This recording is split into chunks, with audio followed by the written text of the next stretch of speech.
Imagine stepping back 2 millennia.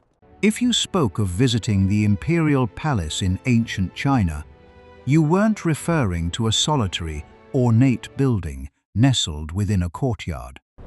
You were describing an entire self-contained universe, a sprawling city within a city.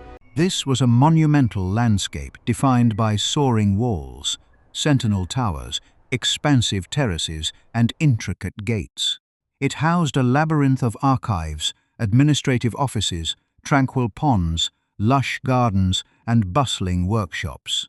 Deep within lay the women's quarters, heavily guarded posts, and ceremonial halls of such staggering proportions that they were engineered not merely to impress the beholder, but to diminish them, making the individual feel infinitesimal in the face of supreme authority. This is the essential starting point. An ancient Chinese palace was far more than a royal residence. It was the physical manifestation of power. Within these walls, the abstract concepts of governance, sacred ritual, family legacy, rigid bureaucracy, and political theatre fused into a singular, tangible space. To understand this world, we must land in the heart of the Han Dynasty, specifically the Western Han, when the city of Chang'an served as the imperial capital. This era was a cornerstone of history. While the preceding Qin dynasty may have birthed the concept of a unified empire, the Han were the architects of its longevity. They possessed the alchemy to transform raw conquest into stable administration, turning emergency decrees into a sophisticated governing system, and royal splendor into a permanent, sophisticated political language. The confidence and architectural deliberation seen in later dynasties exist because the Han established the enduring template. To truly visualize this, one must look past modern cinematic fantasy and even the much later Forbidden City. The reality of Han Chang'an was far more dominating. Archaeological surveys reveal that the city was structured around gargantuan palace zones that swallowed the urban landscape to a degree that is nearly impossible to conceive by modern standards. Records suggest these primary palace compounds occupied more than 2/3 of the entire city, which housed a population exceeding 500,000 people. Whether or not every figure is taken at its literal maximum, the implication is undeniable. The palaces were not merely part of the city. They were its heart, its lungs, and its brain. The crown jewel of these complexes was the Weiyang Palace, commissioned in 200 BCE by Emperor Gaozu, the founder of the Han. It was the beating political heart of the empire. The site itself spanned roughly 2,150 meters from east to west and 2,250 meters from north to south. This was not a home in any conventional sense. It was an administrative landscape. The main front hall alone covered an area of approximately 400 by 200 meters. Today, the massive, rammed earth foundations remain as silent witnesses to its scale, with the thickest parts of the terraces rising nearly 15 meters high. When historians suggest Weiyang may have been the largest palace complex ever constructed in human history, it is a claim backed by staggering physical evidence. As you approached, you wouldn't encounter a delicate villa hidden by foliage. You would be met by a fortress of packed earth and timber.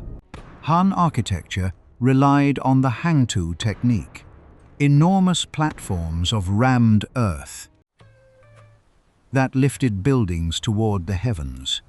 While the timber has long since succumbed to the ravages of fire, rot, and time, these enduring earth platforms reveal the psychological intent of the architects. A palace did not simply sit upon the land, It was hoisted above it, forced to look down upon the common world. Before a visitor even crossed the threshold, the architecture had already won the argument. The ruler occupied a higher celestial and terrestrial plane than any other soul. These structures were built for hierarchy, not comfort. The primary function of the capital was political, a fact expressed through every pillar and tile. Research shows a fascinating evolution during this period. Palaces and ancestral shrines began to be spatially separated, marking a shift toward a more centralized, absolute imperial authority. The palace became the architectural embodiment of the state itself. This explains why the largest structure was the front hall, the theater of governance, rather than a private retreat. Consider the journey of an envoy or a general moving through this space. They would navigate vast forecourts, ascend steep terraces, and pass through a series of strictly controlled checkpoints. By the time they stood before the throne, the building had already performed its duty. Its dimensions were psychological tools designed to turn administration into a grand spectacle. The palace was a machine engineered to produce obedience. Every wall, gate, and staircase was part of a meticulously choreographed progression where access was the ultimate currency. The farther you were permitted to walk, the higher your status. Power was something you literally walked through, step by daunting step. The air within the palace was heavy with the weight of unseen protocol, a silence maintained by a vast, invisible workforce. To sustain a realm of this magnitude, the Han state relied on a massive human ecosystem. Clerks, guards, artisans, cleaners, cooks, messengers, and stable hands, most of whom lived and died in the shadows of history.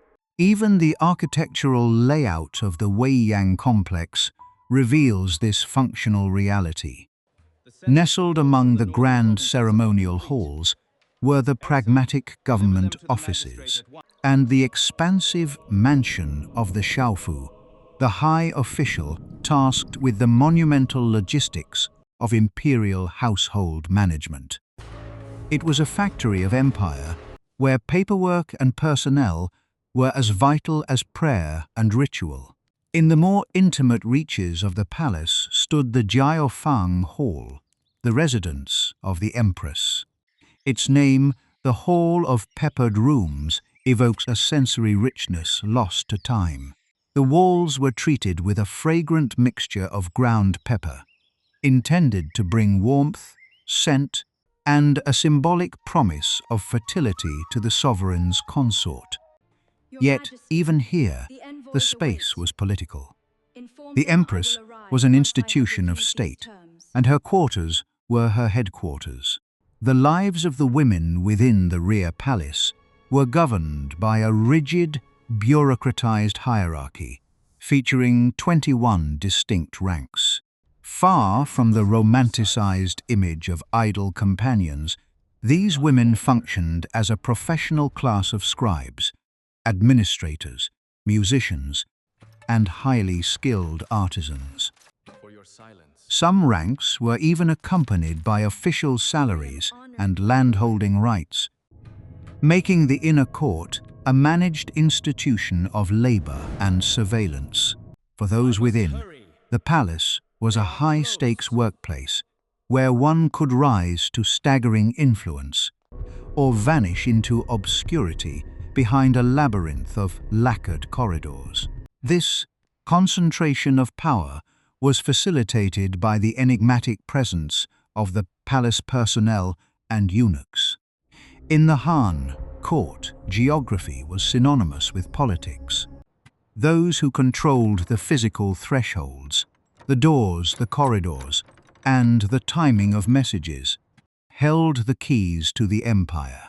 By the reign of Emperor Yuan, The inner court's influence had become a pivotal political force, proving that in a world of walls, the person who stands closest to the ruler's ear often wields more power than the general on the battlefield. Visually, the palace was a masterpiece of controlled sensory experience. While we often imagine ancient monuments in cold stone, the Han world was one of vibrant organic textures: timber, plaster, silk, and pigment. Great halls were drenched in the prestigious contrast of black and red lacquer, their interiors layered with painted screens and lush hangings that softened the starkness of the architectural lines. The palace would have felt warm, vivid, and meticulously polished, a stark contrast to the weathered ruins we see today. It was a world that moved to a specific tempo, orchestrated by the music bureau, UFU, where every banquet and ceremony was underscored by ritual melodies that defined the very sound of imperial order. Beneath this spectacle lay a foundation of sophisticated engineering. The palace districts of Chang'an featured integrated drainage systems with custom-shaped clay pipes and rainwater wells to ensure the courtyards remained pristine regardless of the season. This technical intelligence extended to the strategic placement of the Tianlu and Shik pavilions, the empire's first royal archives and libraries. Here, knowledge was classified and preserved, marking the Han Palace as one of the world's first great information hubs. Ultimately, the palace was a machine of permanence. While an individual emperor's life was fragile and fleeting, the architecture of the palace implied an eternal order. Through its axial symmetry, its towering terraces, and its calculated separation of the sacred and the bureaucratic, the Han established the architectural grammar that would define Chinese imperial power for the next 2 millennia. It was not merely a house. It was the state condensed into timber and earth, a physical argument that the center of the world was here, and that its order was absolute.